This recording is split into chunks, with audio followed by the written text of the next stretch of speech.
en un instrumento, para que resuene en una nota mente. Debemos, pues, hacer una clara diferenciación entre lo que es el diablo y lo que es Lucifer. El diablo en sí mismo como reflexión del logos en nosotros y dentro de nosotros mismos, es la piedra bruta que hay que labrar, hasta convertirla en la piedra cúbica perfecta. Ahí tenemos al pie de ese par de columnas la piedra bruta y la piedra cincelada. Lo que hay es que entenderla. Verla cuando está sin lavar. El diablo, o sea, la reflexión de los logos en nosotros sin lavar, sin pulir, negro como el carbón, es Satanás en su aspecto más oscuro y tenebroso. Pero no es un Satanás antropomórfico, no es un Satanás propio, particular. Cuando ya hemos conseguido la disolución del ego, cuando lo hemos reducido a cenizas, entonces esa piedra bruta se ha transformado en la piedra cúbica perfecta. Satanás es ya Lucifer, el hacedor de luz. Por otros tiempos el hacedor de luz se le confundía con Venus, la estrella de la mañana, y hasta en el Apocalipsis de San Juan se dice que, si vencieres te daré la estrella de la mañana. El señor Quetzalcóatl, después de haber quemado sus elementos inhumanos en los mundos infiernos, ascendió a los cielos, se convirtió en la estrella de la mañana, el lucero vespertino. Así pues, el diablo transformado en Lucifer, resplandeciente como el sol, tiene potestad sobre la tierra, sobre los cielos y sobre los infiernos, príncipe de la luz, señor de gloria, del alcance más grandioso del logos solar. Si invocamos en los mundos suprasensibles a esa reflexión del logos de cualquier persona que no ha disuelto el ego, veremos un Satanás negro como el carbón, pero si invocamos al Satanás de alguno que sí disolvió el ego, con gran asombro encontraríamos con un arcángel de la luz, con un Lucifer glorioso. Entonces venimos a evidenciar que tal Satanás es la piedra bruta que hay que labrar. Para que los hermanos tengan un poquito más de conciencia sobre lo que estamos diciendo, conviene que Aladino ponga entre las dos columnas a la piedra bruta y a la piedra perfecta. Allí tienen la piedra en bruto, allí la piedra cúbica perfecta, ese Satanás que cada cual lleva dentro. El individuo que no ha mutilado todavía su piedra filosofal, su piedra es dura y Satanás es negro como el carbono, ha tentado todos nuestros defectos psicológicos, pero cuando ya nosotros hemos labrado la piedra, ese Satanás se convierte entonces en la piedra cúbica perfecta. Es decir, cuando hemos disuelto el ego, se transforma en la piedra cúbica perfecta y de allí deviene pues, el esplendor y la gloria. Resulta muy interesante observar al diablo fuera del cuerpo físico, anda negro, negro como el carbón, con ese fuego tenebroso que arroja en el individuo que todavía no ha eliminado el ego. Asombra verlo en quien ya eliminó el ego, un arcángel, lleno de esplendor y belleza. Ese arcángel se convierte en el libertador. Eso es obvio porque la fusión de ese arcángel con el alma humana, con el espíritu, con el ser de una palabra, resulta precisamente el arcángel. No se ha escrito esto en ningún libro de esoterismo, hay mucha biblioteca y sin embargo no se ha hablado detenidamente, y tantos confunden al diablo con Lucifer. Resulta que una cosa es la piedra bruta y otra es la piedra cúbica perfecta. Continuando pues en la distinción de esta cuestión, nos damos cuenta perfecta de que existen maravillas en el fondo de cada uno de nosotros, pero lo primero que necesitamos es eliminar los elementos inhumanos que cargamos dentro.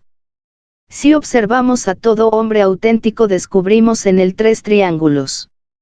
El primero es el triángulo logoico, el segundo podemos llamarlo ético, y el tercero está bien que lo llamemos el triángulo mágico. En cuanto al primero, al logoico, está constituido por los tres aspectos de la cábala hebraica, Keter, que es el anciano de los días, la bondad de las bondades, la misericordia de las misericordias, lo oculto de lo oculto, es el punto matemático en el espacio inmenso, infinito, inalterable.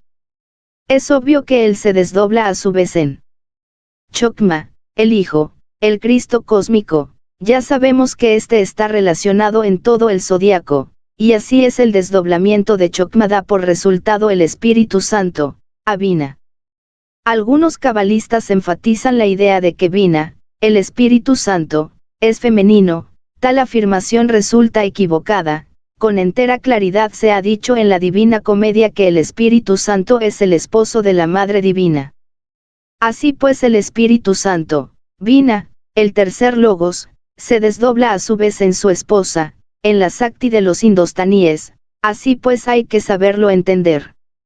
Muchos al ver que el tercer logos se desdobla en la Madre Divina Kundalini, Sakti, la cual tiene muchos nombres, han creído que el Espíritu Santo es femenino, y se han equivocado. Él es masculino, pero al desdoblarse en ella se forma la primera pareja divinal, inefable Elohim creador, el Keviro gran sacerdote. El Rúa Elohim que según Moisés lavaba las aguas en el principio del mundo. Es necesario que todos reflexionemos profundamente, que comprendamos todo esto a fondo. Él y ella están unidos en la piedra cúbica de Jesod, esa piedra es el sexo, de la unión de él y ella resulta y da el conocimiento tántrico perfecto, con el cual podemos nosotros autorrealizarnos internamente en todos los niveles del ser. Algunos autores cabalistas suponen que ese sefirote da conocimiento o sapiencia, deviene de la fusión de Chokma masculino, el Cristo cósmico combina, suponiéndolo a ese exclusivamente femenino. Tal aseveración es absolutamente falsa, porque realmente el Espíritu Santo es masculino, repito, solo que al desdoblarse en Vina se forma la pareja perfecta. Ella se une sexualmente en la piedra cúbica de Jesod, en la novena esfera deviene el conocimiento tántrico, la iniciación tantra. Los tantra mediante los cuales es posible el desarrollo de la serpiente por la espina dorsal, la autorrealización íntima del ser. En estos estudios de Cábala necesitamos ser prácticos, existen autores maravillas, pero cuando uno los lee se da cuenta que no han vivido lo que escriben, no lo han experimentado en sí mismo y por eso se equivocan. Yo conceptúo que uno debe escribir lo que directamente ha experimentado por sí mismo. Así he procedido por mi parte. Este primer triángulo resulta trascendental, más el Padre, el Hijo, y el Espíritu Santo son una unidad indivisible, uniexistente por sí misma, está más allá del cuerpo, de los afectos y de la mente. Es eterno y la razón de ser del ser es el mismo ser. La piedra cúbica de Jesod situada en los órganos creadores es ciertamente aquella alma metálica que resulta de las transmutaciones sexuales, podríamos denominarla el mercurio de la filosofía secreta o hablando en un lenguaje más sencillo, energía creadora. Ella en sí misma está alegorizada o simbolizada en el diablo. Cuando decimos que hay que trabajar con el diablo, no es para enseñarle un instrumento musical, sino algo más, para transformarlo en Lucifer, el hacedor de luz. Nos estamos refiriendo claramente al trabajo en la gran obra. Resulta interesante que sea allí, precisamente en la piedra cúbica de Jesod donde Siva Sakti, Osiris e Isis se unen sexualmente y es precisamente allí donde está el conocimiento tántrico sin el cual no es posible llegar a la autorrealización íntima del ser. En el Tíbet oriental los mans son radicales, motivo para el cual la Blavatsky pensaba que eran magos negros. Todos nosotros hemos repetido aquella equivocación y nos vemos en la necesidad de rectificar. No digo que los Dugpas sean unos santos, unas mansas ovejas, ellos son magos negros porque enseñan tantrismo negro, pero los mans aunque usen capacete rojo no son negros, como equivocadamente supuso Blavatsky. Claro está, si alguien por ejemplo en los mans no quiere la autorrealización sino liberarse por un tiempo para volver por ejemplo en la sexta raza raíz, o bien no desea jamás autorrealizarse, sino emanciparse sin autorrealización, pues lo consigue. Primero que todo se llevaba al neófito a un lugar apartado, se invocaban a todos aquellos elementos inhumanos que posee, por procedimientos de alta magia se le extrae del mundo astral, y en lo apartado de la montaña aquellos se hacen visibles y tangibles. Intentan devorar el neófito, mas si éste permanece sereno, no hay más que hacer, ha salido triunfante, tiene entonces que eliminar el ego, reducirlo a cenizas y trabajar para sí. La prueba y el máximo de todos sus esfuerzos en el mundo físico consiste en todos esos mantrams de desencarnación que son 2 palabras y quedan desencarnados inmediatamente. Resulta espeluznante ver al sacerdote Mans vestido con su delantal blanco lleno de cráneos, de huesos de muerto y en su cabeza un turbante rojo, lleva en su diestra un puñal. En el momento en que el neófito pronuncia sus 2 mantrams de la fatalidad, su cuerpo cae muerto instantáneamente.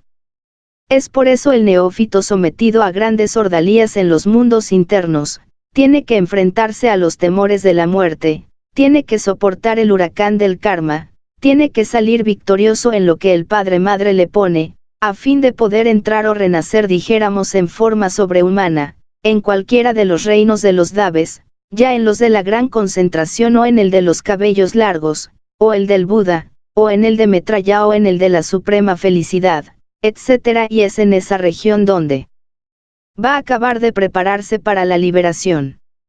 La Madre Divina le asiste eliminando sus elementos inhumanos y al fin consigue sumergirse en el seno de la gran realidad. No es un maestro autorrealizado sino como un Buda elemental, se sumerge en ese estado hasta la gran sexta raza raíz con el propósito de autorrealizarse o sencillamente no quiere la maestría, sino emanciparse y quedar para siempre convertidos en elementales búdicos y nada más, pero felices. Pero los que intentan liberarse, los que realmente quieren autorrealizarse, los que de verdad quieren convertirse en Mahatmes o hierofantes tendrán que someterse a la prueba tántrica y luego a trabajar en la 9ª esfera. Se les enseñará todo el tantrismo, cómo despertar la serpiente y cómo levantarla por la espina dorsal, cómo abrir esos chakras, discos o ruedas magnéticas. Así pues lo que sucede es que los mans son radicales, o se van por el ser, o no se van por el ser, se van en aras de la autorrealización o pretenden quedarse sin autorrealización. Ante ello tiene que definirse o no. Allí todo es violento, motivo por el cual HPV los juzgó considerándolos magos negros. Pero cuando uno estudia el tantrismo de los mans, se da cuenta que es blanco, no negro sino blanco. Transmutan el esperma en energía para conseguir la autorrealización a fondo. Es pues allí en el sefirote sexual donde está el conocimiento tántrico, el Bhak de la cábala hebraica. Pero pasemos hermanos, pasemos del triángulo logoico el triángulo del Hijo. Este está formado por Chisedo, o sea el Atman inefable, el íntimo, el Buddhi, el alma espiritual que es femenina, el Jebura de la cábala hebraica, por último el Tiperet, el alma humana, el Hijo propiamente dicho. Es interesante y yo lo puedo vivenciar, cuando me tocó trabajar en la esfera de Tiperet, obviamente hube de hundirme primero, antes de pasar por la exaltación en dijéramos Malchut o infiernos atómicos. Había que eliminar allí muchos elementos inhumanos, concluida la labor, aquel que es perfecto, el Cristo cósmico entró en mí y me sentí transformado y entonces vi a unas madres que traían sus niños, los bendije y hablé con la parábola evangélica que dice, dejad que los niños vengan a mí porque de ellos es el mundo de los cielos. Así lleno de estática felicidad. Pero al fin, claro, él se marchó. Yo como Tiperet, como alma humana, comprendí cuál había sido el objeto de su manifestación. Buddhi, el Cristo cósmico suele manifestarse a través del alma humana, el Tiperet de la cábala hebraica. Es pues el triángulo del Hijo, un triángulo maravilloso formado por el Atman Buddhi Manas de la teosofía oriental, pero el centro del triángulo es precisamente Tiperet, el alma humana, esa alma que sufre, que llora, que gime, que gusta, eso que nos hace a nosotros humanos de verdad, y es esto bastante interesante. En la práctica he podido evidenciar el triángulo del Hijo con su centro gravitacional en Tiperet, es una tremenda realidad. Todo iniciado temprano debe ser ungido por el Padre, como es que es el Chokmavina, por esa tríada logoica inmortal, indivisible y existente por sí misma. Cuando yo hube de ser ungido por el Padre, este dijo, este es mi Hijo muy amado y es lo que más he amado en el mundo, buscad a él, Y me viene a la memoria en estos momentos el caso del gran Kebir Jesús,